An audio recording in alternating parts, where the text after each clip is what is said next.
I have invited here today 3 industry experts to have a panel discussion on software.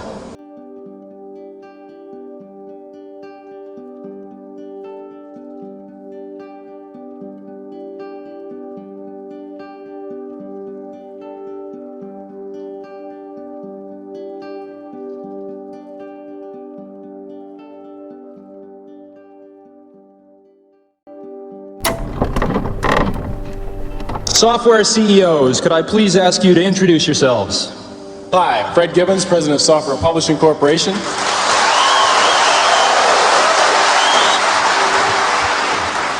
Hi, I'm Mitch Kapor, President of Lotus. We do a product called 123. My name is Bill Gates. I'm Chairman of Microsoft. And during 1984, Microsoft expects to get half of its revenues from Macintosh software.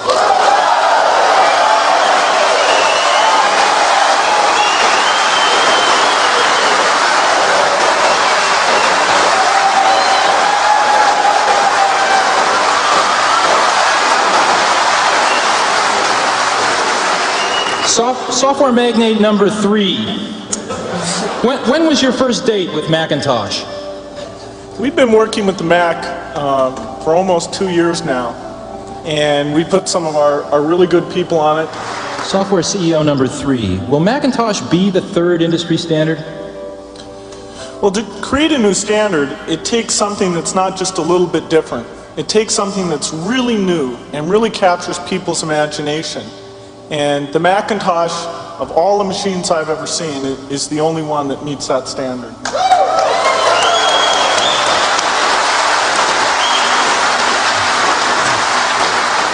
Software CEO number 3. Describe your ideal relationship with Apple. Well, we'll be selling our software independently, so the key thing is that Apple gets a lot of consistent standard machines out there quickly. Well, sorry, Steve, time's up. We'd like to give Steve a few moments to decide today's winner.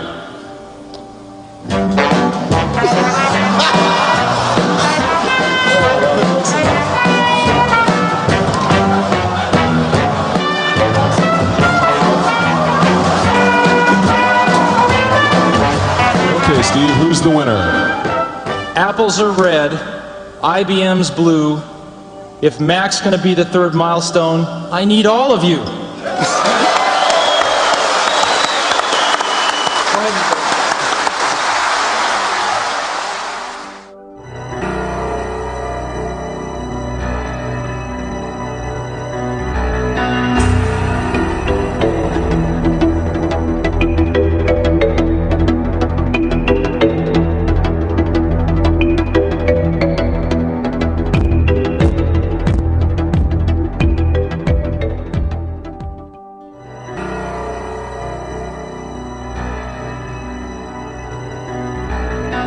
Now, I'd like to talk about meaningful partners.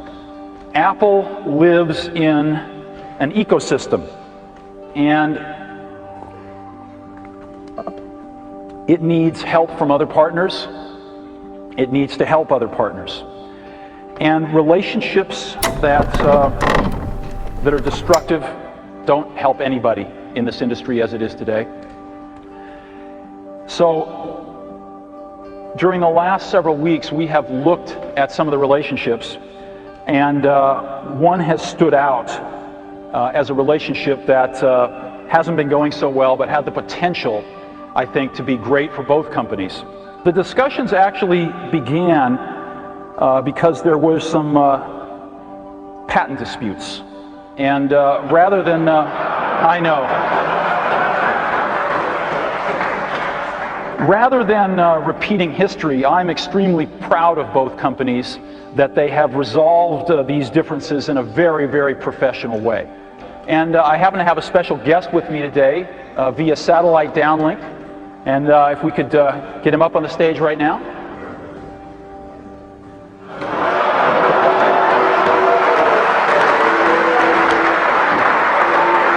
Some of the most exciting work that I've done in my career has been the work that I've done with Steve on the Macintosh. Whether it's the first introduction or doing products like Mac Excel. These have been major milestones. We're very excited about the new release we're building. This is called Mac Office 98. We do expect to get it out by the end of this year, and I think it's going to really set a new benchmark for doing a good job with performance and exploiting unique Mac features. In many ways, it's more advanced than what we've done on the Windows platform. We're also excited about Internet Explorer, and we've got a very dedicated team that's down in California that works on that product. And the code is really specially developed for the Macintosh. It's not just a port of what we've done in the Windows environment.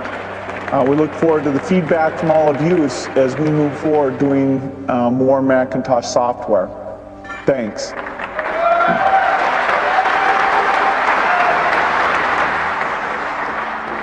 The era of setting this up as a competition between Apple and Microsoft is over as far as I'm concerned. This is about getting Apple healthy, and this is about Apple being able to make incredibly great contributions to the industry to get healthy and prosper again. So thank you all for coming. I look forward to hearing the grilling in the chair tonight and in the days to follow.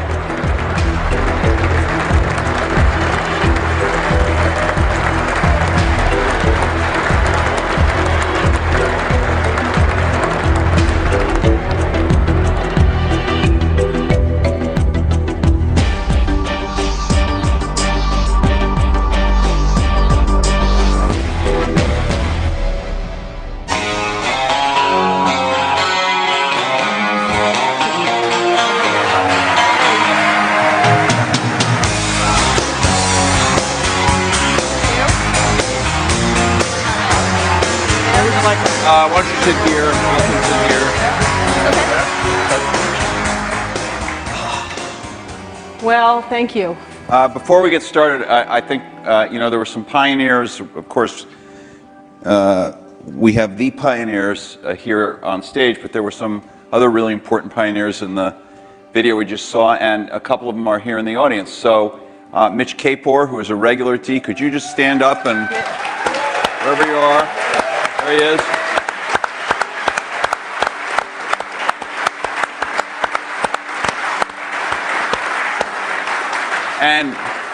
And Fred Gibbons, who has not come to D before but is here tonight. Fred. There's Fred. Right there. And I don't know if he's in the room, but I do want to recognize our fellow journalist Brent Schlender from Fortune, who did to my knowledge, the last joint interview these guys did. It was not on a stage, but it was a Fortune magazine interview. Brent, I don't know if you're in the room. If you are, can you stand? Maybe he's Way back there. way over there.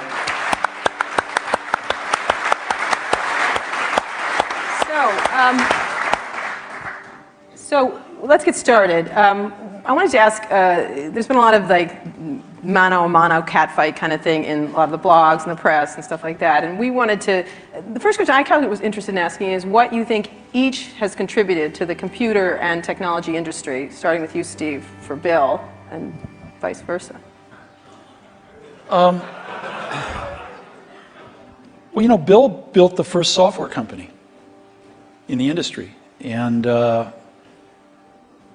think he built the first software company before anybody really in our industry knew what a software company was, except for these guys.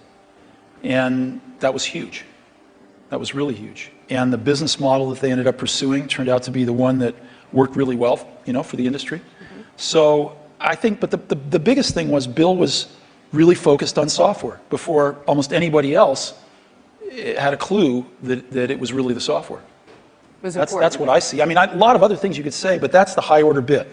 And I think building a company is really hard, and it requires your greatest persuasive abilities to hire the best people you can and keep them at your company and keep them working, doing the best work of their lives, hopefully. And Bill's been able to stay with it for all these years. So, Bill, how about the contribution of Steve and Apple? Well, first I want to clarify, I'm not fake Steve Jobs.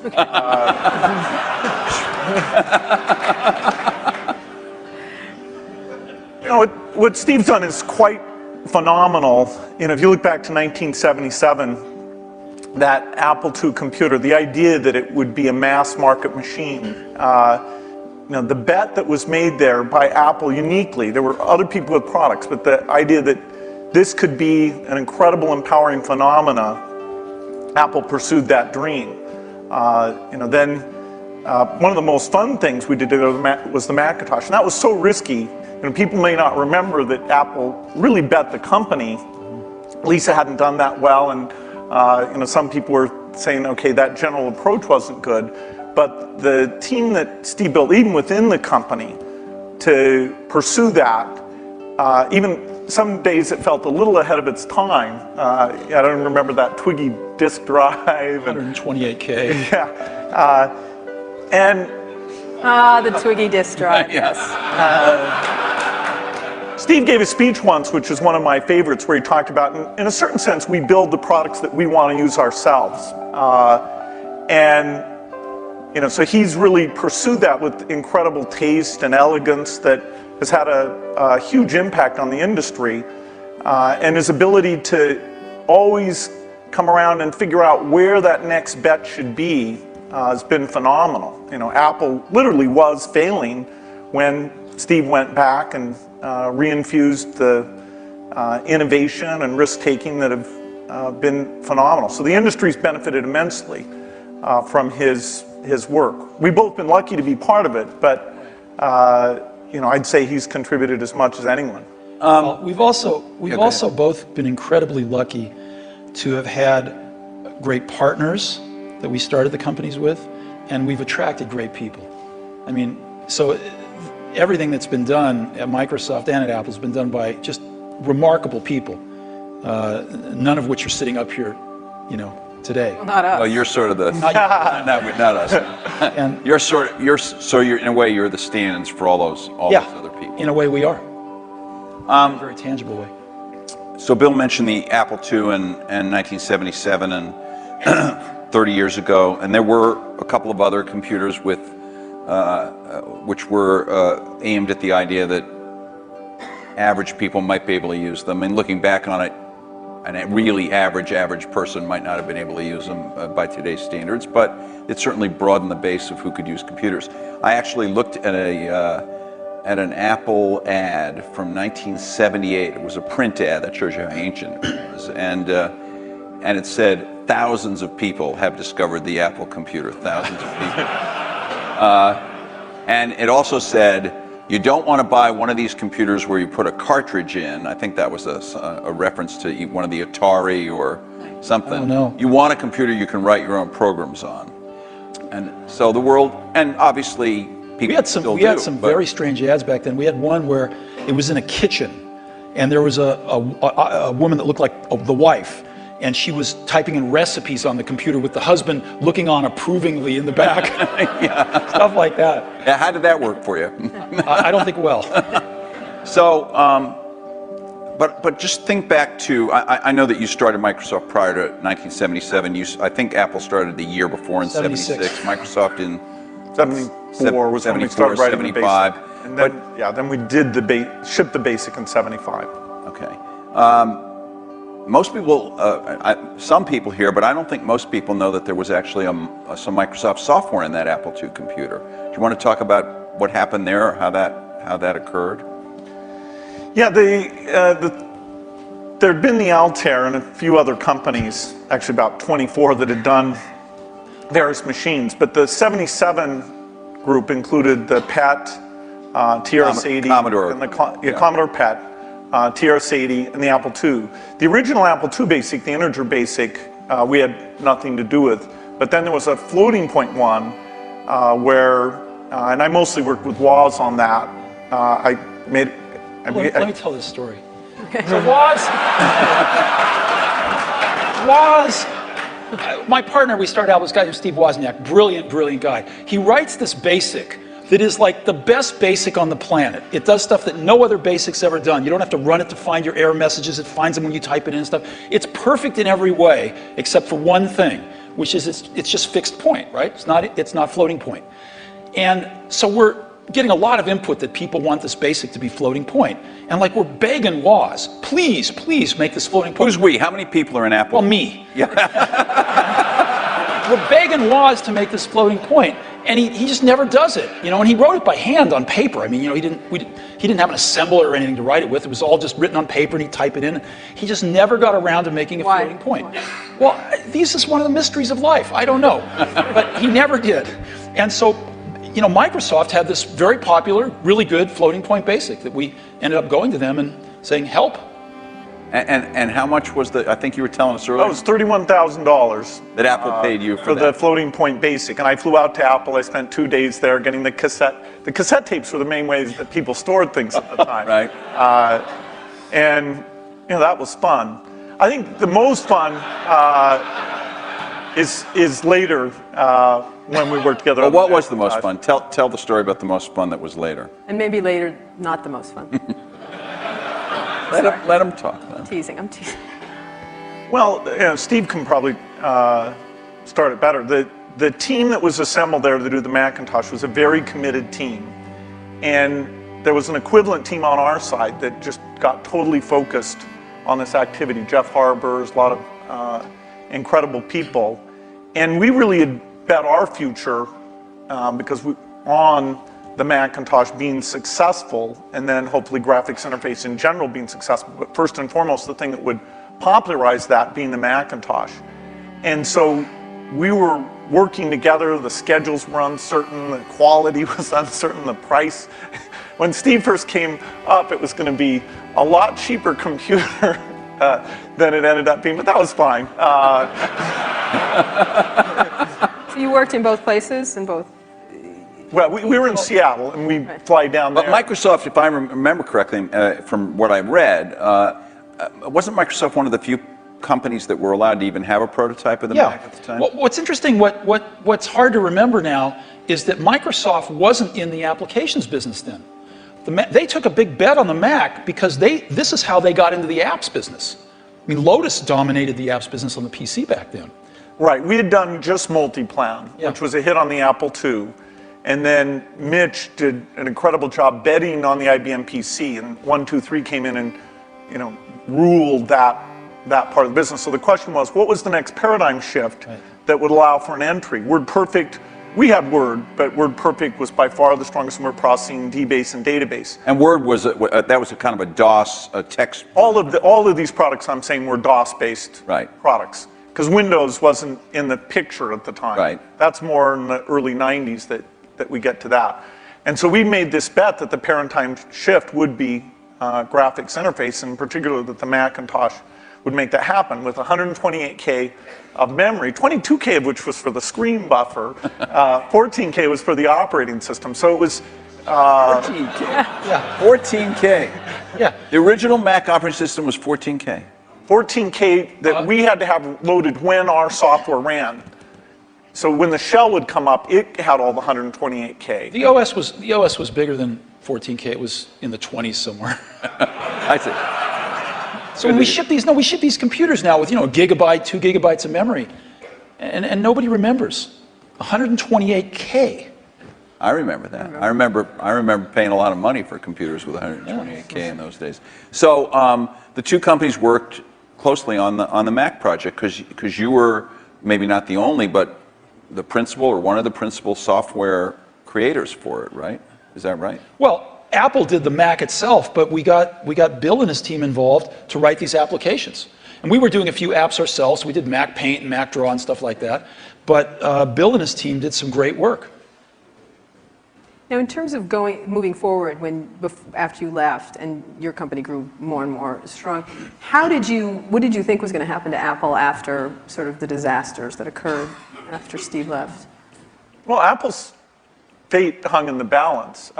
We continued to do Macintosh software, and you know, Excel, which Steve and I introduced together in New York City. That was kind of a fun event. That went on and did very well. But then, you know, Apple just wasn't differentiating itself well enough from the higher volume platform. And meaning Windows, right? I mean, DOS and Windows. Okay, but especially Windows in the 90s began to take off. By 1995, Windows became popular. The big debate wasn't sort of Mac versus Windows. The big debate was character mode interface versus graphics mode interface. And when the 386 came and we got more memory and the speed was adequate and some development tools came along, that paradigm bet on GUI paid off for everybody who'd gotten in early and said, this is the way that's going to go. But Apple wasn't able to leverage its products. After the 512K Mac was done, the product line just didn't evolve as fast. Steve wasn't there, as it needed to. And we were actually negotiating a deal to invest and make some commitments and things with Gil Amelio. No, seriously. And Don't be mean. Don't be mean to him. I'm sorry? Just saying the word Gil Amelio, you can see it. And so I was calling him up on the weekend and all this stuff, and next thing I knew, Steve called me up and said, don't worry about that negotiation with Gil Amelio. You can just talk to me now. And I said, wow. Gil was a nice guy, but he had a saying. He said, Apple is like a ship with a hole in the bottom, leaking water. And my job is to get the ship pointed in the right direction.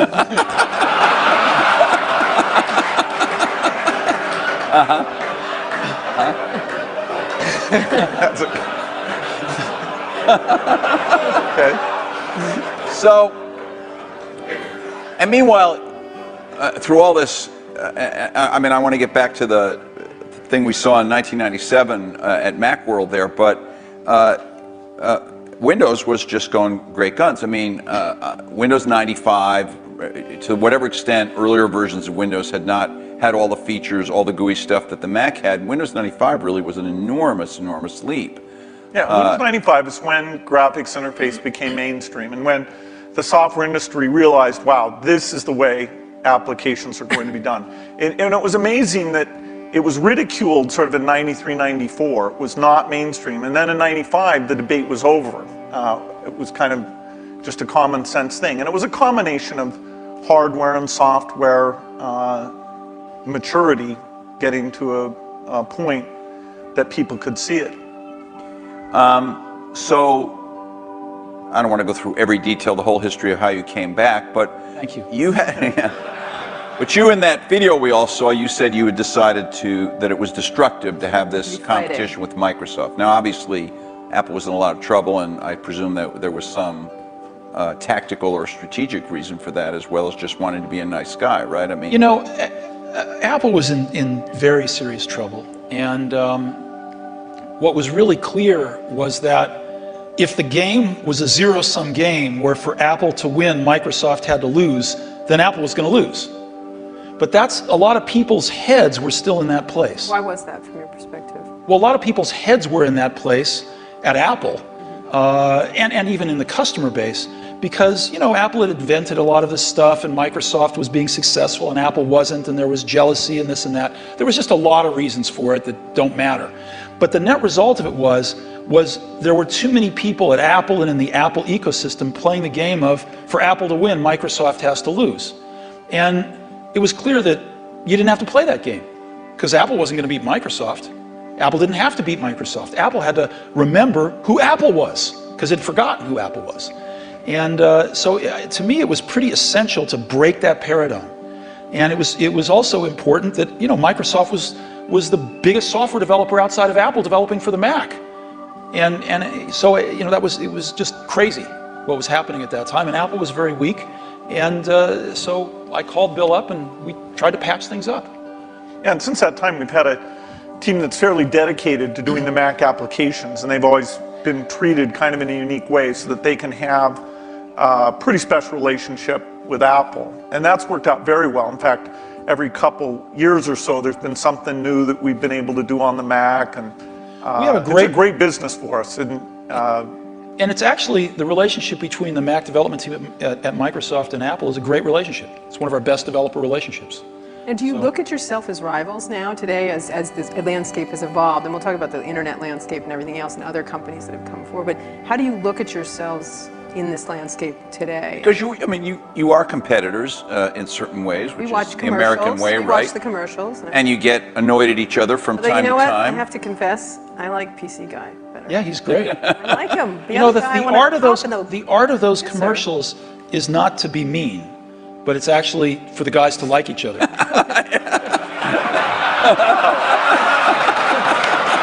Thanks. PC Guy is great. I like He's got a big heart. His mother loves him. His mother loves I'm him. telling you.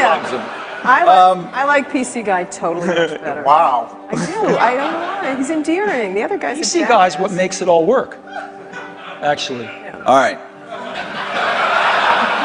It's worth thinking about. So how do you look at yourselves? Let me just ask you, Bill. You obviously, Microsoft is a much larger company. You're in many more markets, many more types of products than Apple is. When you were running the company, or when Steve Ballmer is running the company, you think obviously about Google. You think about, I don't know, Linux in the enterprise. You think about lots of, Sony in the game area. How often is Apple on your radar screen at Microsoft in a business sense? Well, they're on the radar screen as an opportunity, and in a few cases like the Zune, that if you go over to that group, they think of Apple as a competitor. They love the fact that Apple's created a gigantic market, and they're going to try and come in and contribute something to that. And we love them because they're all customers.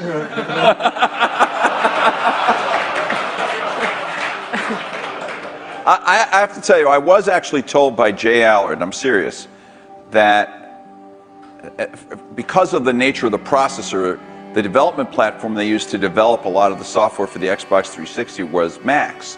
And he claimed that at one point they had placed the biggest order for whatever the Mac Tower was at the time of anybody, and it was Microsoft. I don't know if it was the biggest, but yeah, we had the same processor essentially that the Mac had. This is one of those great ironies. They were switching away from that processor while the Xbox 360 was adopting it, but for good reasons actually in both cases, because we're not in a portable application, and that was one of the things that processor roadmap didn't have. But yes, we did. It shows pragmatism, but we try and do things that way. So that was the development system for the early people getting their software ready for the introduction of Xbox 360. And we never ran an ad on that. I see. Admirable restraint. That's wonderful. There were hundreds of them. Steve is so known for his restraint.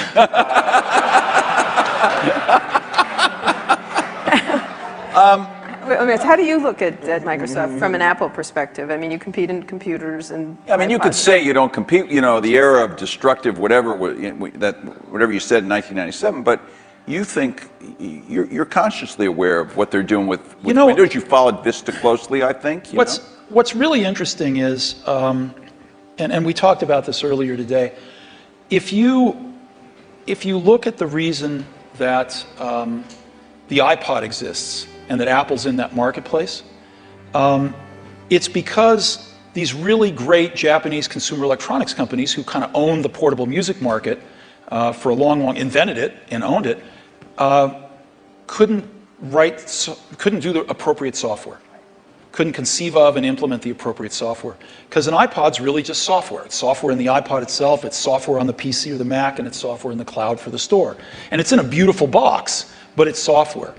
If you look at what a Mac is, it's OS 10, right? It's in a beautiful box, but it's OS 10. And if you look at what an iPhone will hopefully be, it's software. And so the big secret about Apple, of course, not so big secret maybe, is that Apple views itself as a software company. And there aren't very many software companies left. And Microsoft is a software company. And so, we look at what they do and we think some of it's really great. We think some of it's, a little bit of it's competitive and most of it's not. We don't have a belief that the Mac is going to take over 80% of the PC market. We're really happy when our market share goes up a point. And we love that and we work real hard at it. But Apple's fundamentally a software company, and there's not a lot of us left, and Microsoft's one. But you may be fundamentally a software company, but you've been known, at least to your customers and to most journalists, as the company that kind of pays a lot of attention integrating software and hardware. You know, Alan Kay, Microsoft has made some recent moves to be a little more like that. Obviously not in your core biggest businesses, but with Xbox and Zune and the Surface computing a device we saw today is another example. These aren't markets that hold up in size to Windows or Office, but they're some of your more recent initiatives. Are the company's approaches to this Alan Kay had urging a little, or? Alan Kay had a great quote back in the 70s, I think. He said, people that love software want to do their own hardware. You know? Well, Bill loves software. No, I can resist that. The question is, are there markets where the innovation and variety you get is a net positive? The negative is that in the early stage, you really want to do the two together. So you want to do prototyping and things like that, really is one thing. And then let's take the phone market. We think we're on 140 different kinds of hardware. We think it's beneficial to us that even if we did a few ourselves, it wouldn't give us what we have through those partnerships. Likewise, if you take the robotics market, very undeveloped. We have over 140 all tiny volume robots using Microsoft software, and the creativity, building toys, security things, medical things. We love the innovation and the ecosystem that's going to grow up, who knows when, but we're patient around that, and we'll have a great asset with this robotic software platform. So there are things like PC, phone, and robot where the Microsoft choice is to go for the variety. It's great. For them, they do what works super well for them. And there's a few markets like Xbox 360, Zune, and this year we have two new ones, the Surface thing and this round table, which is the meeting room thing, where we'll actually, through subcontractors, but it's the P&L on the risk and all that for the hardware, the design is completely a Microsoft thing. The round table, is that something you've announced, or were you just? We've shown prototypes of it. That's the thing where it's got the 360-degree cameras and all those. It's like Cisco has something in that market, and HP too, right? HP has a very high-end thing that's a tiny bit like it. But anyway. All right. Do you ever regret? Was there something you might have wanted to do differently? And maybe you feel like this happened after you left Apple. Something you might have done differently where you could have had a much bigger market share for the Mac? Well, before I answer that, let me make a comment on Bill's answer there, which is, it's very interesting in the consumer market and the enterprise market. They're very different spaces. And in the consumer market, at least, I think one can make a pretty strong case that outside of Windows on PCs, it's hard to see other examples of the software and hardware being decoupled working super well yet. It might in the phone space over time, it might, but it's not clear. It's not clear. You can see a lot more examples of the hardware-software coupling working well. And so I think this is one of the reasons we all come to work every day, is because nobody knows the answer to some of these questions, and we'll find out over the coming years. Maybe both will work fine. Yeah, and maybe they won't. Yeah, it's good to try both approaches. In some product categories, take music players, the solo design worked better. In the PC market, the variety of designs at this stage has a higher share. It has a higher share? Yeah, it has a lot higher share. Well, it's not that much different music players the other way around. Is there some moment you feel like I should have done this, or Apple should have done that, and we could have had? You stuck to this idea of these hardware-software integration, and it's working very well now. There's a lot of things that happened that I'm sure I could have done better when I was at Apple the first time, and a lot of things that happened after I left that I thought were wrong turns, but it doesn't matter.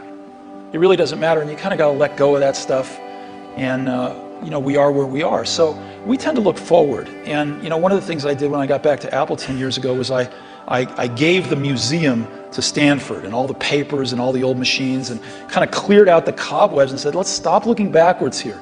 It's all about what happens tomorrow. And because you can't look back and say, well, gosh, you know, I wish I hadn't gotten fired. I wish I was there. I wish this, I wish that. It doesn't matter. And so let's go invent tomorrow rather than worrying about what happened yesterday. Let's talk about, we're going to talk a little bit about tomorrow, but let's talk about today, the landscape of how you see the different players in the market and how you look at what's developing now. What has surprised both of you since having been around for so long and still very active in everything? I mean, your companies are still critically key companies, but there are many, many companies that are becoming quite powerful. How do you look at the landscape at this moment and what's happening, especially in the internet space? I think it's super healthy right now. I think there's a lot of young people out there building some great companies who want to build companies, who aren't just interested in starting something and selling it to one of the big guys, but who want to build companies. And I think there's some really exciting companies getting built out there. Some next generation of stuff that you know, some of us play catch up with, and you know, some of us find ways to partner with and things like that. But there's a lot of activity out there now, wouldn't you say? Yeah, I'd say it's a healthy period. The notion of what the new form factors look like, what natural interface can do, the ability to use the cloud, the internet, to do part of the task in a complementary way to the local experience. There's a lot of invention that the whole approach of startups, the existing companies who do research, we'll look back at this as one of the great periods of invention. I think so too. There's a lot of things that are risky right now, which is always a good sign, you know, and you can see through them. You can see to the other side and go, yes, this could be huge, but there's a period of risk that, you know, nobody's ever done it before. Do you have an example that would, for example? I do, but I can't say. Okay. And so, but I can say, when you feel like that, that's a great thing. Right. That's what keeps you coming to work in the morning, and and it tells you there's something exciting around the next corner. Okay, but so the two of you have certainly you're involved every day with the internet. You have internet products. You have a whole slew of stuff on the internet. You have iTunes and .Mac and all of that. But on another level, you're the guys who represent the rich client, the personal computer, the big operating system and all that. And there is a certain school of thought, and I'm sure it's shared by some people in the room, that this is all migrating to the cloud and you'll need a fairly light piece of hardware that won't have to have all that investment, all the kind of stuff you guys have done throughout your careers. So as much as people might think of you as rivals, one way to think of you as the two guys. We're both dinosaurs. Huh? We're both dinosaurs. Dinosaurs or whatever. I can talk about that? No. Seriously, is there in 5 years, is the personal computer still going to be the linchpin of all this stuff? Well, you can say that it'll be predicted that it won't be. The network computer took us over about, 5 years ago, we disappeared. Remember the single function computer? There was somebody who said that these general purpose things are kind of a dumb idea. So that took us over. The mainstream is always under attack. The thing that people don't realize is that you're going to have rich local functionality. I mean, at least our bet. As you get things like speech and vision, as you get more natural form factors, it's a question of using that local richness together with the richness that's elsewhere. And as you look at the device, say, that's connecting to the TV set or connecting in the car, there are lighter weight hardware internet connections. But when you come to the full screen, rich, edit the document, create things, I think we're nowhere near where we can be on making that stronger. I'll give you a concrete example. I love Google Maps, use it on my computer, in a browser. But when we were doing the iPhone, we thought, wouldn't it be great to have maps on the iPhone? And so we called up Google, and they'd done a few client apps in Java on some phones, and they had an API that we worked with them a little on. And we ended up writing a client app for those APIs. They would provide the back-end service. And the app we were able to write, since we're pretty reasonable at writing apps, blows away any Google Maps client.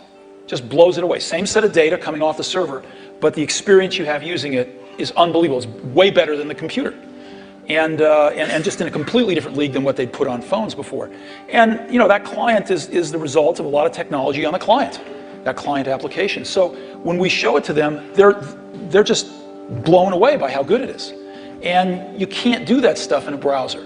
So people are figuring out how to do more in a browser, how to get persistent state of things when you're disconnected from a browser, how do you actually run apps locally using, you know, apps written in those technologies so they can be pretty transparent whether you're connected or not. But it's happening fairly slowly, and there's still a lot you can do with a rich client environment. At the same time, the hardware is progressing to where you can run a rich client environment on lower and lower cost devices, on lower and lower power devices. And so there's some pretty cool things you can do with clients. So okay, so you're saying rich clients still matter, but maybe I misunderstood you, but your example was about a rich client that is not a personal computer as we have thought of a personal What computer. I'm trying to say is I think the marriage of some really great client apps with some really great cloud services is incredibly powerful, and right now can be way more powerful than just having a browser on the client. You're talking about a software company being a software and services company rather than a... I'm saying the marriage of these services plus a more sophisticated client is a very powerful marriage. Bill, Yeah, architecturally, the question is, do you run just in the cloud and all you have down locally is the browser? And that is the same question for the phone as it is for the full screen device. There'll always be different screen sizes because these are, you know, the 5-inch screen does not really compete with the 20-inch screen, does not compete with the big living room screen. Those are things that there'll be some type of computing behind all of those things, all connected to the internet. But the idea that locally you have the responsiveness of immediate interaction without the latency or bandwidth limitations that you get if you try and do it all behind, that's what leads to the right balance. What does that device look like in 5 years? What would you be your principal device? Is there one or? Is it a, I think you use, I could be wrong, I think you carry a tablet. Right. Right.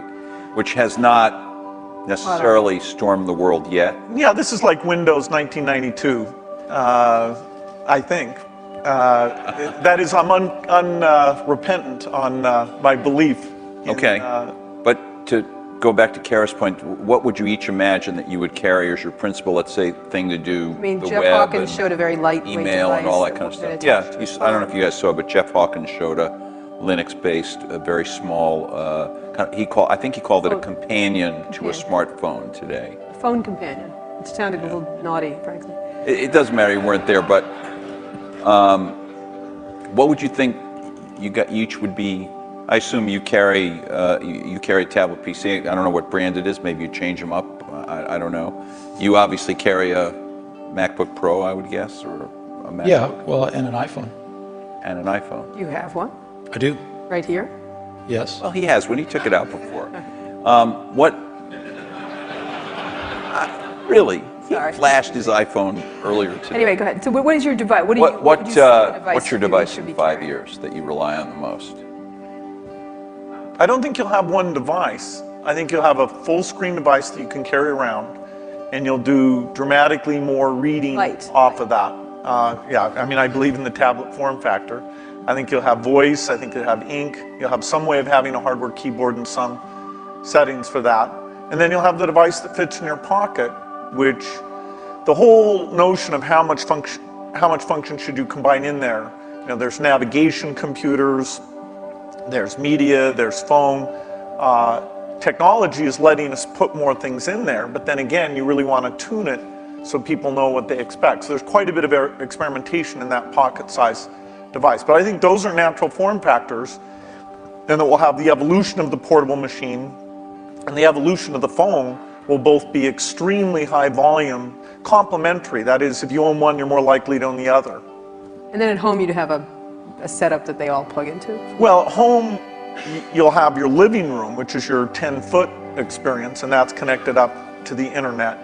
And there you'll have gaming and entertainment, and there's a lot of experimentation in terms of what content looks like in that world. and then in your den you'll have something a lot like you have at your desk at work.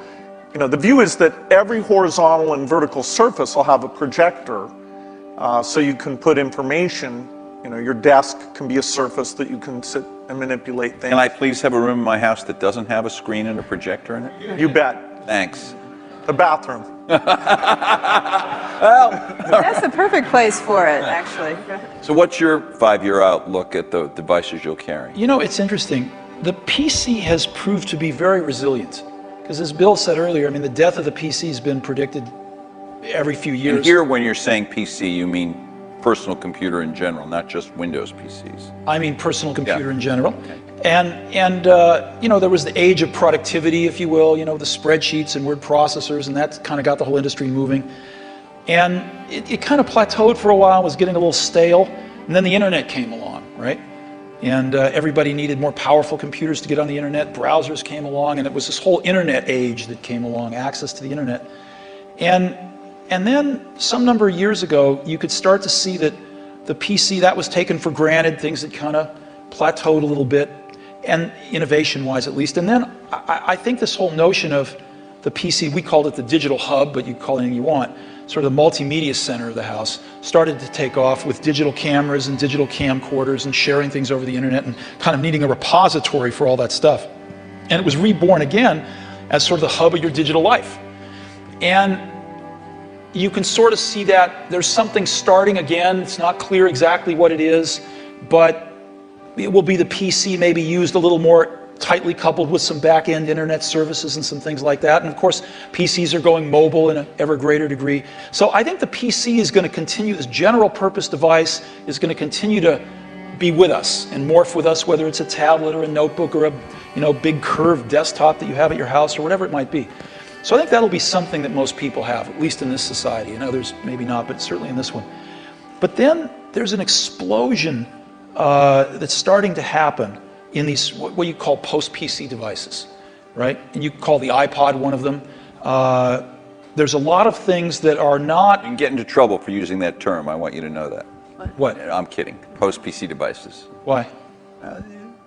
People write letters to the editor. They complain about it. Anyway, go ahead. Okay. Well, anyway, I think there's just a category of devices that aren't as general purpose, they're really more focused on specific functions, whether they're phones or iPods or Zunes or what have you. And I think that category of devices is going to continue to be very innovative, and we're going to see lots of them. Give me an example of what would that be. Well, an iPod is a post-PC device. A phone is a post-PC device.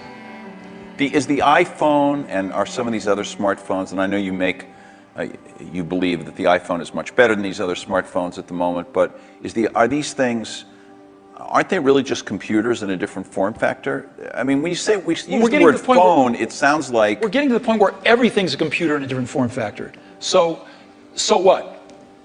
Right? So what if it's built with a computer inside it? It doesn't matter. It's what is it? How do you use it? You know, how does the consumer approach it? And so who cares what's inside it anymore? So what are the core functions of the device formerly known as the cell phone, whatever we want to call it, the pocket device? What would you say the core functions, like 5 years out, what are the core functions of that pocket device? How quickly all these things that have been somewhat specialized, the navigation device, the digital wallet, the phone, the camera, the video camera, how quickly those all come together, it's hard to chart out. But eventually, you'll be able to make something that has the capability to do every one of those things.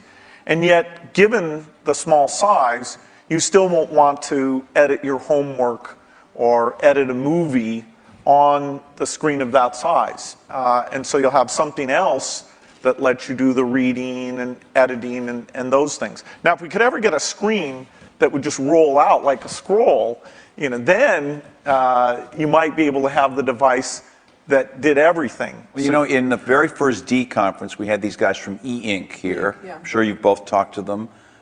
They were talking about that. That was 5 years ago. It's always 5 years out. Do you? Yes, we can't. There's some advances in projection technology that are more likely deliberate, I think, than the flexible material guys. But it's not even on the horizon, no matter which of the two approaches Any kind our of percentage. quality. We have some Microsoft research people who work on that, and there's a lot of investment, but it's at least in the 5-year time frame. You, 5 years from now, what's going to be on that pocket phone? device?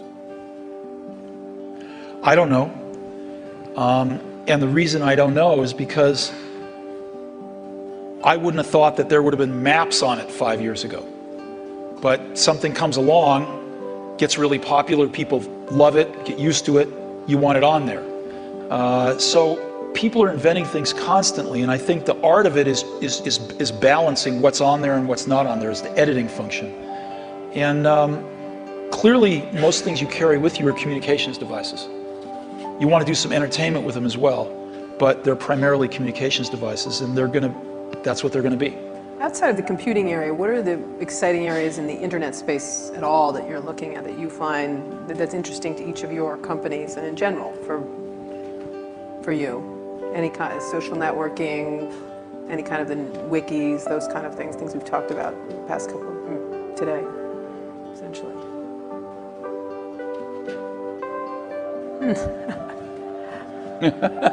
You know, we're working on some things that I can't talk about. Again, yeah. But there used to very beautiful. There used to be a saying, isn't it, at Apple? It's going to blow us away, though, Blow us when away. you can't Wow. It's There great. used to be a saying at Apple, isn't it funny, a ship that leaks from the top? So, That's kind of like a sweater without sleeves is a vest. I don't get that. that was what they used to say about me when I was in my 20s. Okay. There's a zillion interesting things going on the internet. The most interesting things to me are these incredible new services that people are bringing up. And Surrounding entertainment or? There's a lot of them surrounding entertainment, but there's a lot of them that have to do with just sort of figuring out how to navigate through life a little more efficiently. And I think, it's really great when you show somebody something and you don't have to convince them they have a problem that this solves. They know they have a problem, you can show them something, they go, oh my God, I need this. And I think you're going to see a lot of things like that happen over the next year or two. Do you, you obviously have a very large internet business with iTunes, and you sell a lot of stuff on in the Apple Store, but you were early with this idea that when you bought a computer from Apple, you had this kind of internet service back end, and it was called .Mac, and I think a lot of people feel that you haven't developed it very much. I couldn't agree with you more, and we'll make up for lost time in the near future. And in your case, you obviously have huge things like Hotmail, for instance, which is, I guess, and Windows Messenger, which are both widely used, and I don't even know how many users. A gazillion. Huge numbers. But on the other hand, you haven't, as Steve Ballmer was talking about today, you have other people have much stronger positions in things like search and other parts of the internet. So, are you guys, because you are the personal computer companies that are best associated with that, not as nimble as some of these competitors at this point? Do you worry about not being as nimble, both of you? I mean, obviously Microsoft's a much bigger company, but you're a big company. Steve, Apple is. Do you worry about not being as nimble as somebody sitting out there with, the kind of 10 employees that you guys had in 1977? Well, there's always going to be great new things that come out of other companies, and you want to be in a position to benefit from those, to have those inventions drive demand for Windows and personal computers, and then some of those upstream things you want to participate in. I hope Steve mentioned we are going to participate in search, hopefully to a higher degree in the future. He did mention that, yeah. Than at present, so we'll see what we can do there. A lot of the applications are more specialized, so they're not areas we'll go into. Take what can happen with education now, that video is mainstream, and all these tools that let you do rich interactions are very mainstream. I'm very excited about that. The idea of empowerment goes back to the very beginning of our industry, and some of those dreams that this would be used by students, or that teachers could get better and learn from each other in these new ways. We're just at the threshold where some of those things can happen. And yes, our companies can contribute to that, but as a whole, it's the ecosystem jumping on and building on each other where you can finally say, finally technology did something for education. See, I look at this a little bit differently, which is we're not trying to do a lot of this stuff because it's not what we do. We don't think one company can do everything. So you've got to partner with people that are really good at stuff. Like, we're not, I mean, maybe Microsoft is great at search. We're not trying to be great at search. So we partner with people that are great at search. And we don't know how to do maps on the back end. We know how to do the best maps client in the world, but we don't know how to do the back end. So we partner with people that know how to do the back end. And what we want to do is be that consumer's device and that consumer's experience wrapped around all this information and things we can deliver to them in a wonderful user interface, in a coherent product. And so in some cases, we have to do more work than others. In the case of iTunes, there wasn't a music delivery service that was any good, and we had to do one, so we'll do one. But in other cases, there's companies doing a way better job because we're not as good at this stuff as other people are, and we'd love to partner with them. And so, we selectively do that. And I think it's really hard for one company to do everything. Let's talk about Life's entertainment. complex. You're both in the entertainment world. Entertainment is important to both your companies. For yours, music right now, and as you get into Apple TV, Microsoft has been within the Hollywood area. Where do you see that going in the era of YouTube? We've had a couple of network people here talking about changes that are happening in Hollywood and everything else. What is happening now to entertainment delivery, and where do you all play? Because you'll be the delivery mechanism in one way or the other for most people.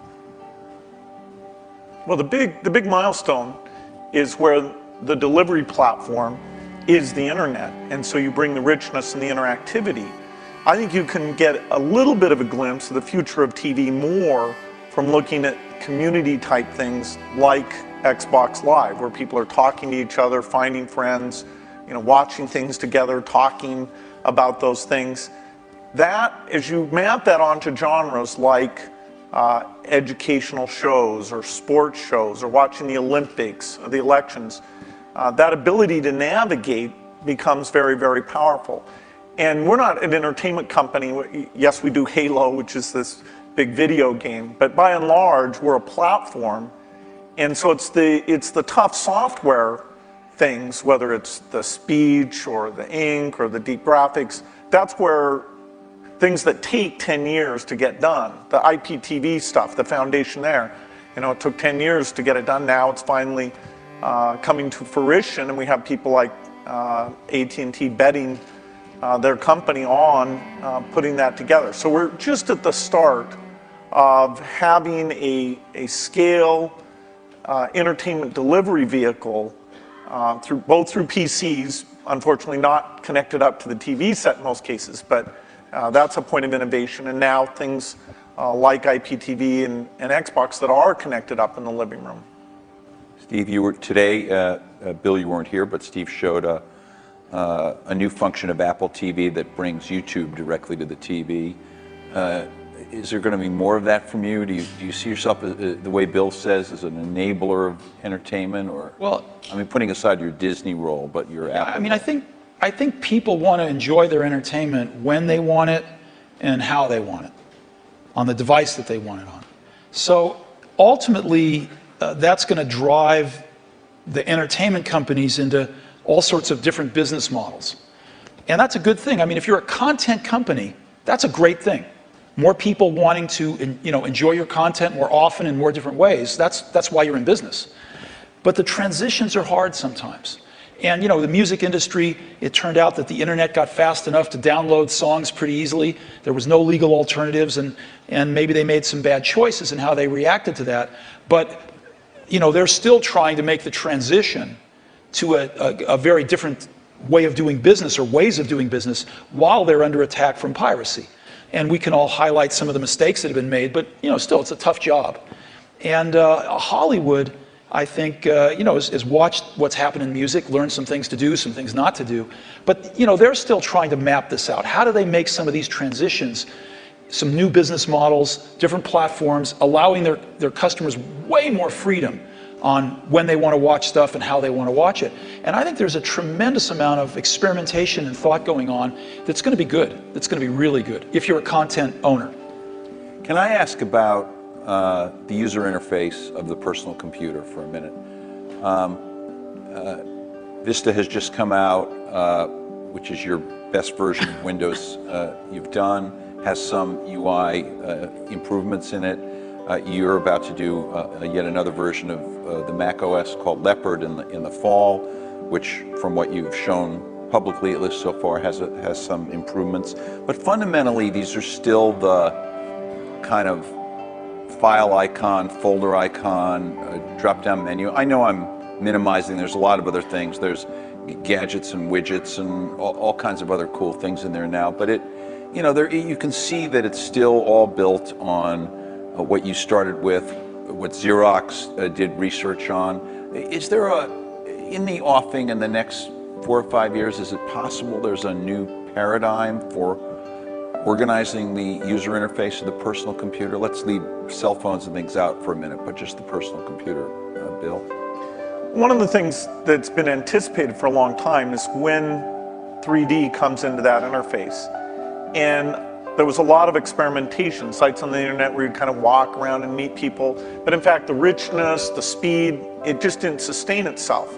Now we're starting to see with some of the mapping stuff, a few of the sites, that the quality of that graphics, the tools and things are getting to the point where 3D can really come in. So I definitely say that when you go to a store, bookstore, you'll be able to see the books lined up, the way you might be interested in, or lined up the way they are in the real store. So 3D is a way of organizing things, particularly as we're getting much more media information on the computer, a lot more choices, a lot more navigation than we've ever had before. And we can take that into this communications world where the PC is playing a much more central role, kind of taking over what was the PBX, sort of one of the last mainframes in the business environment. That'll be a big change that'll come to it. And as we get natural input, that'll cause a change. And what about this multi-touch stuff? It's really interesting. Obviously, Steve showed some of it on the iPhone when he introduced the iPhone. Steve Ballmer today showed a bunch of it with the Surface computing device. It happens, although it's not part of our program, that HP, which is a sponsor of this conference, has a multi-touch sort of display over here out in the foyer. Will this make its way that Minority into, Report, this kind of thing? Yeah, will this make its way into, maybe you call it direct manipulation of objects with your hands and your fingers. Will this make its way into mainstream, let's say, laptop computers as a new UI or an additional part of the UI, or is that just a but go beyond the laptop. Specialized devices? Vision, software is doing vision. And so, imagine a game machine where you just can pick up the bat and swing it, or the tennis racket and swing it. Yeah, we have one of those. No, that's not it. You can't pick up your tennis racket I see what you mean, and swing it. You can't sit there with your friends and do those natural things. That's a 3D positional device. This is video recognition. This is a camera seeing what's going on. And in a meeting, like you're on a video conference, you don't know who's speaking when they're audio only, things like that. The camera will be ubiquitous. Now, of course, we have to design it in a way that people's expectations about privacy are handled appropriately, but software can do vision, and it can do it very, very inexpensively. And that means this stuff becomes pervasive. You don't just talk about it being in a laptop device. You talk about it being part of the meeting room or the living room, but on the laptop, the way that, maybe I'm wrong, maybe this is what we have is great and we don't need any new big radical change. But when I turn on my laptop, whether it's my Vista laptop or my Mac laptop, there have been improvements, but it's a lot like it was 10 years ago. It's much better, the graphics are better and all that. You talked about that radical change. You have the mouse, for both your companies. You have the icons you move around, you have and you talked about what a big gamble it was in '84 to do that and then follow on with Windows. We still essentially have that approach, and I'm just wondering, is that going to change? Touch, ink, speech, vision, those things come in, but they don't come in as a radical substitute. I think you're also underestimating the degree of evolution because you've lived with it year by year. Say we'd sent you away for 10 years and you came back and you said, wow, there's a search paradigm, and that's more at the center of how you find these things. There's tagging, that's more at the center of how you find these things. There's the evolution is a very good thing. In fact, even in that evolution, the stuff we did with Office, there's this balance you strike where when you make a change, in that case the ribbon, you're going to have some users who feel like, oh geez, I have to spend a little bit time to be brought along to that. But there has been good evolution, but these natural interface things are the revolutionary change, and they'll be very revolutionary. That together with the 3D that I talked about. Steve? I know you're working on something. It's going to be beautiful. We'll see it soon. Yeah, You can't talk about it, but Bill discusses all his secret plans. You don't discuss any. I know, it's not fair, but it's, I think the question is a very simple one, which is, how much of the really revolutionary things people are going to do in the next 5 years are done on the PCs, or how much of it is really focused on the post-PC devices? And there's a real temptation to focus it on the post-PC devices because it's a clean slate, and because there are more focused devices, and because they don't have the, they don't have the legacy of these zillions of apps that have to run in zillions of markets. And so I think there's going to be tremendous revolution in the experiences of the post-PC devices. And the question is how much to do in the PCs. And I'm sure Microsoft is. We're working on some really cool stuff, but some of it has to be tempered a little bit, because you do have, these tens of millions in our case, or hundreds of millions in Bill's case, users that are familiar with something that, they don't want a car with 6 wheels. They like the car with 4 wheels. They don't want to drive with a joystick. They like the steering wheel. And so, you have to, as Bill was saying, in some cases you have to augment what exists there, and in some cases you can replace things. But I think the radical rethinking of things is going to happen in a lot of these post-PC devices. I'm going to ask a more personal question. We have just a minute before we're going to open up for questions. What's the greatest, I'm not going to call this the Barbara Walters moment and ask you what tree you'd like to be, but You would love to be Barbara Walters, let me just tell you. No, I would not. What's the greatest misunderstanding, right, but thank you, Steve, about your relationship? I mean, you're obviously going to go down in history as history books already said kind of thing, but what's the greatest misunderstanding between your relationship and about each other? What would you say would be this idea of catfight, this idea of which one of the many? We've kept our marriage secret for over a decade now. Canada, that trip to Canada.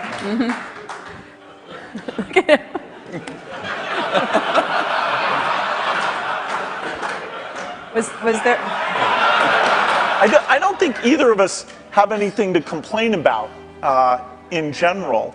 And I know that the projects, like the Mac project, was just an incredible thing, a fun thing where we were taking a risk. We did look a lot younger in that video. We did. You look 12 in the first one. That's how I try and look. It was 12. But no, it's been fun to work together. And I actually kind of miss some of the people aren't around anymore. People come and go in this industry. It's nice when somebody sticks around and have some context of all the things that have worked and not worked. And the industry gets all crazy about some new thing.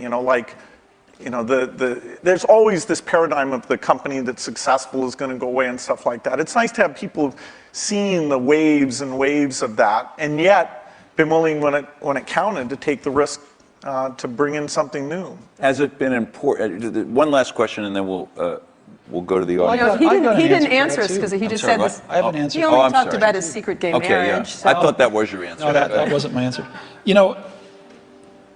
When Bill and I first met each other and worked together in the early days, generally we were both the youngest guys in the room, right? Individually or together. I'm about 6 months older than he is, but roughly the same age. And now, when we're working at our respective companies, I don't know about you, but I'm the oldest guy in the room most of the time. And that's why I love being here. And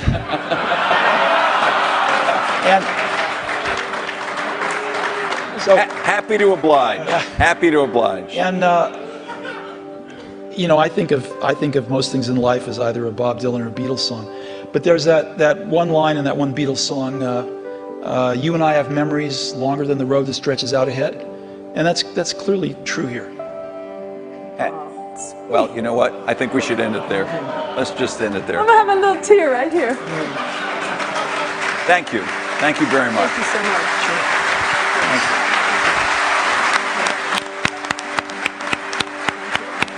We're going to ask you questions.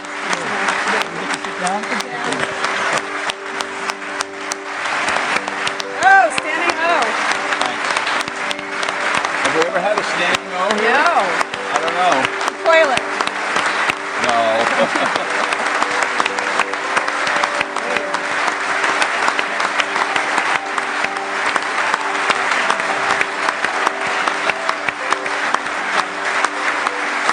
Whoa. Handle was pretty long. Great. Wow. Okay, so some audience questions. Questions? Can we have the lights? Roger Mackey Roger. from Elevation Partners. Hey guys, that was incredible. Thank you very much. We've got a big election coming up next year. I'm curious if there are any issues that you see in Silicon Valley that we all ought to be focused on communicating effectively to the next potential president of the United States. That is any common ground that we share, because it's weird. You don't actually hear any issues that people are talking about right now. And I'm curious if you guys have any in mind. Well, certainly education is one that I'd put at the top of the list. Are there technological solutions right now that they could do something about, or is that just sort of like the... No, technology is going to be helpful and more, but the way that teachers are measured and made excellent, the way that the high schools are designed, the expectations they have, it's not just a pure technology thing. It's more an institutional practice where the opportunity is, and there should be a lot of debate about the different ways of doing that. Steve? Boy, we've got some pretty big problems, and I think most of them are much bigger than anything Silicon Valley can contribute right now to solve, so hopefully some of those will get solved. I also think we underestimate how much all of our industry depends on stability. We've enjoyed a long period of stability, and we've been able to focus on technology and growing our businesses and stuff, and I think we take that for granted sometimes. One of the more interesting areas that we all suffer from, of course, is in the area of energy dependence. And there's a lot of work going on. I know a lot of investing going on anyway. I don't know if the results are there, but a lot of investing going on in alternative energy, and maybe Silicon Valley can play a small role in some of that stuff. Are you too. guys investing in that area? Personally, or? Some. Which might be a lot. And you? Exactly. $1 billion here or there. Steve? Are you investing in that area? No. Or just a Prius? Okay. Yeah, just appreciating it. Over there? Hi, Don Eklund, Sony Pictures. My question is really, at what point is there too much diversity? It was talked about a few times in the discussion, the fact that now microprocessors are very low cost, memory's low cost, software is ubiquitous. But my life has been made better by standards like coding standards, network standards, and it seems like we're reaching a point where diversity is starting to take hold to a point where we're not going to be able to have the kinds of convergence devices that I think everyone would really be able to appreciate. And I'm wondering, is this going to be like healthcare or mass transit, where you just can never put it back in the bottle again? And I'd like to get your perspective on that. If there's still an opportunity to have some grand convergence devices that can really simplify people's lives and enrich their lives. Steve? Well, I think Bill and I would agree that we can get it down to 2. No, I think it's hard to limit imagination and innovation. I think there's always going to be a bunch of new great things, but And I think that's part of what we put up with to get the innovation. We put up with a little bit of aggravation to get the innovation. And I think the marketplace is awfully good at allowing diversity when it should and then getting rid of it when it shouldn't. I mean, and then letting it come back sometimes. Yeah. Well, not, yeah. I mean in terms of standards and things. You know, the internet standards have been incredibly powerful. You know, video formats, things like this. And so I don't see things that are going to really hold back a convergence device. You know, sure, there's a lot of wireless approaches, but that's pretty healthy right now. They each have various merits. A few of them will end up overlapping the other ones and kill the other ones out. But well, I think the industry's done very well at latching on to standards for the things that there were no longer any innovation in, and then focusing on the places where it wasn't clear which approach was best. Jesse? Hi, I'm Jesse Korn with headbutler.com. Because you're not the youngest guys in the room anymore, it's perhaps appropriate to ask you a question about legacy, each of you.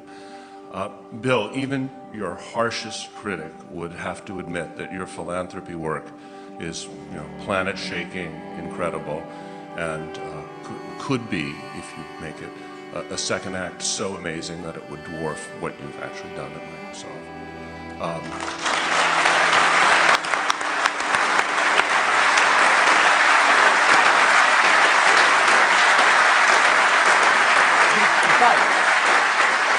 If you had to choose a legacy, what would it be? And Steve, do you look at Bill and you think, gee, that guy is so lucky. He had a company so rich with talent that he didn't have to personally, you know, come in every day and save it. And, you know, I wish I had the opportunity. Okay, he's not going to answer that one. Bill? Well, the most important work I got a chance to be involved in, no matter what I do, is the personal computer. You know, that's what I grew up, you know, my teens, my 20s, my 30s. You know, I even knew not to get married because I was until later, because I was so obsessed with it. That's my life's work. And it's lucky for me that some of the skills and resources, but I'd put skills first, that I was able to develop through those experiences can be applied to the benefit of the people who haven't had technology, including medicine, working for them. So it's an incredible blessing to have two things like that. But the thing that if you look inside my brain, it's filled with software and, you know, the magic of software and a belief in software. And, you know, that's not going to change. Okay. So your question was about whether I wish I didn't have to go into Apple every day?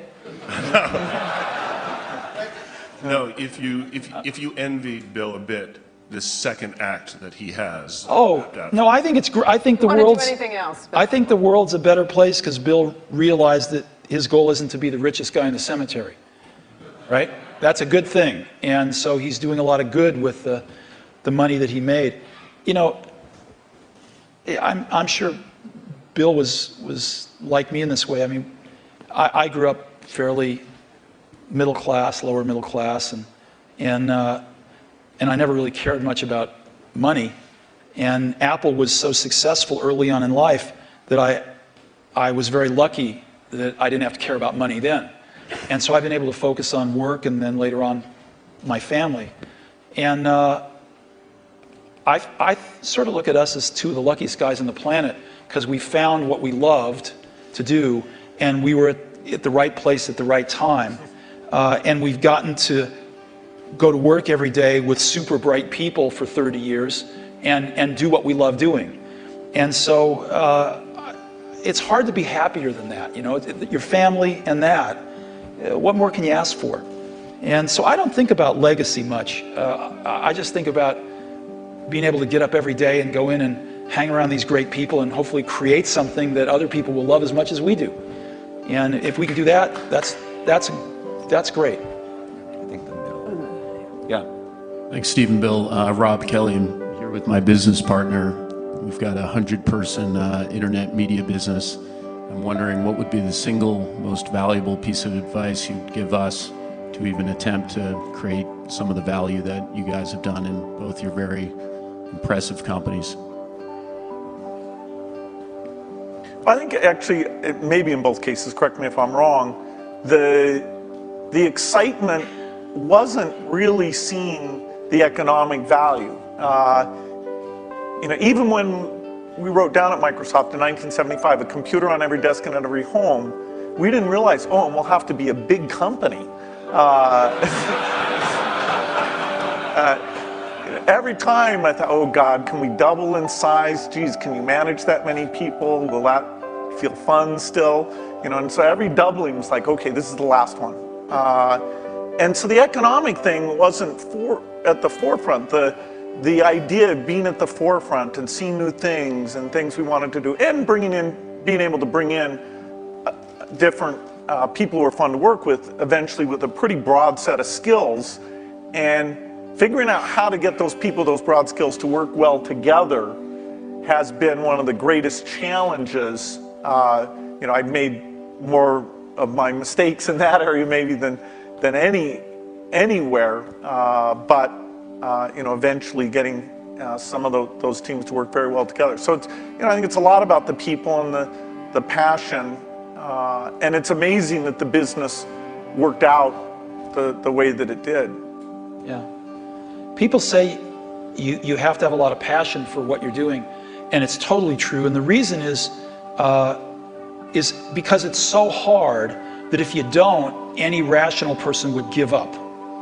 It's really hard, and you have to do it over a sustained period of time. So if you don't love it, if you're not having fun doing it, you don't really love it, you're going to give up. And that's what happens to most people, actually. If you really look at the ones that ended up being successful, unquote, in the eyes of society, and the ones that didn't, oftentimes it's the ones that are successful loved what they did so they could persevere when it got really tough. And the ones that didn't love it quit because they're sane, right? Who would want to put up with this stuff if you don't love it? So it's a lot of hard work, and it's a lot of worrying constantly. And if you don't love it, you're going to fail. So you got to love it, you got to have passion. And I think that's the high order bit. The second thing is you've got to be a really good talent scout, because no matter how smart you are, you need a team of great people, and you've got to figure out how to size people up fairly quickly, make decisions without knowing people too well, and hire them, and see how you do and refine your intuition, and be able to help build an organization that can eventually just build itself. Because you need great people around you. Thank you. Liz Beyer, question, I guess it's historical curiosity. You approached the same opportunity so very differently. What did you learn about running your own business that you wished you had thought of sooner or thought of first by watching the other guy? Well, I'd give a lot to have Steve's taste. He has natural, not a joke at all. I think in terms of intuitive taste, both for people and products. We sat in Mac product reviews where there were questions about software choices, how things would be done, that I viewed as an engineering question, and that's just how my mind works. And I'd see Steve make the decision based on a sense of people and product that, it's even hard for me to explain. The way he does things, it's just different. And I think it's magical. And in that case, wow.